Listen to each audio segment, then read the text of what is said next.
If you need a case study on smart product management, you could do a lot worse than look at the Mazda MX5.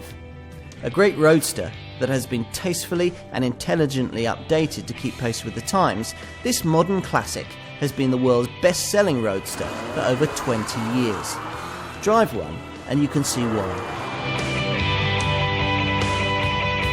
When it was first launched in 1989, the Japanese brand made no secret of the fact that this car's philosophy was based on classic British sports cars.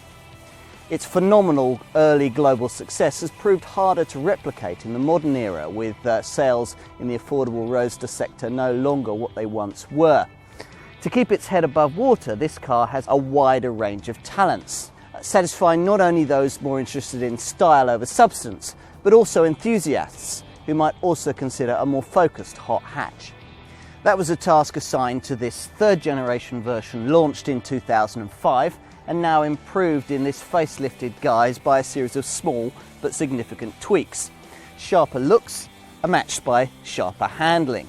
And if you really want the single-seater racing feel that this car imbues, there's even the option now of F1 style paddles behind the steering wheel. Now, Mazda may talk about a more focused road-going experience with this third generation MX5, but in actual fact the car doesn't feel that much different in this respect than its predecessors. Fortunately, both Mark 1 and Mark 2 MX5 models were good to drive, as were early examples of this third generation version. True, it's not scintillatingly quick, but what it lacks in outright speed it makes up for with outstanding poise and balance, enabling you to make more of its modest power more of the time. Keep your momentum going over twisty roads and you can often reel in far more powerful machinery. The four-cylinder engines have never been particularly a highlight of the MX5 package, and traditionally buyers have looked at the relatively small horsepower difference between the 1.8 litre 125 brake horsepower unit and the 160 brake horsepower 2 litre that I'm driving here, and chosen the smaller power plant. Hence the need for the thorough overhaul of the 2 litre engine, and Mazda have given it a revier nature and a more engaging soundtrack. Performance figures remain the same though, with 60 just 7.6 seconds away from rest. That's around 2 seconds quicker than the 1.8 litre version, on the way to a top speed of just over 130 miles an hour. Now, roof down, there isn't too much buffeting, at least not at normal speeds, courtesy of good insulation and these high back seats. Of course, you'll find plenty of hot hatches that can match that kind of pace, but few that can rival the way that this car corners. Especially since the suspension tweaks have made its turn-in even better. With its rear-wheel drive configuration, this car remains a favourite with fans of skid control. If you've an empty test track, a slightly damped surface, and the courage to turn off the standard stability control, it's sheer magic. As for the optional power shift automatic transmission with its steering wheel paddles, well, it isn't one of those high-tech twin clutch or sequential manual setups, but it works well enough, providing you don't mind the extra second that it adds to the 0 to 60 time. I'd argue that less is more though, particularly since Mazda has sharpened up the lovely short throw 5-speed manual gearbox. Now, Mazda has tried hard to make this facelifted MX5 a little more purposeful in this restyled guise. So you get these sleeker front lights, revised rear lights too. You get a redesigned air intake here, restyled bumpers, and slightly restyled side skirts. The basic premise though behind the car hasn't changed, namely a classic front-engined rear-wheel drive layout that's designed to be as light as possible while meeting global safety requirements and comfortably accommodating 2 adults.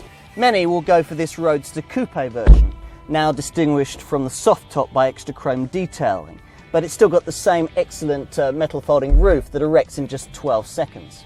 To retract the roof, the driver must unlatch the central latch here while pressing a release button. Then you can use the electrical mechanism. It can be done while you're waiting at the traffic lights, it's so quick. Then as the roof goes rearwards, the system stores it under a rear deck cover rather than in a cartridge as you get with many other coupe cabriolet models. Now, the advantage of not having a cartridge is that you can fill up the 150 litre boot with a couple of decently sized weekend bags and still fold the roof. Now, with rival cars, in many cases that's not on the cards. It's either luggage or wind in the hair. Prices lie mainly in the £16,000 to £22,000 bracket, at which point it's hard to think of realistic competition unless you're prepared to put up with a family hatchback based metal folding roof coupe cabriolet model with a big engine and, by comparison, roly-poly handling. No, real competition starts at about the £25,000 mark with either a Lotus Elise or an Audi TT Roadster. Otherwise, you're looking at spending £5,000 or so more than that on a Mercedes SLK or a BMW Z4. The entry-level, and some would still say best buy MX5 is the baseline 125 brake horsepower 1.8i variant, which isn't that much slower than the 160 brake horsepower 2-litre model, and you can spend the £1,000 saving you'll make on some well-chosen extras. Mind you, all MX5s are decently equipped with ABS, alloy wheels, stability control, remote central locking, electric heated door mirrors, power windows, twin front airbags, a Thatcham Category 1 alarm and immobiliser, a height adjustable leather covered steering wheel and a 6-speaker CD stereo. The only real omission is air conditioning on the base model. If you want the coupe cabriolet version that I've got here, you're looking at a premium of around £3,000 model for model. Unlike many roadsters, the MX5 doesn't cripple you financially for wanting a 2-seat open-top car. Tweaks to the catalytic converter mean that it's nowadays more efficient still, with 7% improvements in emissions and 8% improvements in fuel economy, so that the entry-level 1.8 now yields 167 grams per kilometre of CO2 and returns 40.4 miles to the gallon on the combined cycle, meaning that it costs under 40 pence a mile to run, which isn't bad. Now, like this, the servicing costs will be about the same as you'd pay for a decently equipped family hatchback, while the residual values would probably be a fair bit better. This car will cling on to around 49% of its original purchase price after 3 years. Insurance is Group 11. Step up to the 2-litre version and you're looking at Group 13 insurance and a cost per mile of about 48 pence per mile, although this is still better than you'd get in something like an entry-level 1.6-litre Volkswagen EOS.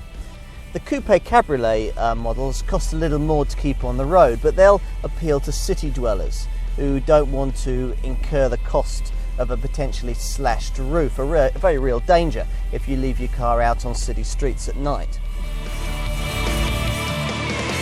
Despite the fact that Mazda MX-5 sales are around a quarter of what they were back in the early 90s, the concept of a lightweight, affordable roadster seems as relevant today as ever. Having said that, it wouldn't do Mazda any harm to put the 256 brake horsepower engine from their Mazda 3 MPS hot hatch in and create something really special. Even in its current form, however, this is the kind of car that will continue to appeal to those who take a tactile pleasure from the experience of driving. Unfortunately, that kind of driving for driving's sake is becoming increasingly rare today, and there are many better cars to be stuck in a traffic jam in. There are a few better cars, however, that for this kind of money can indulge you to this kind of extent on a long and winding detour. One day, all our roads will be gridlocked. Until then, this is the kind of car I'm going to take every opportunity to enjoy.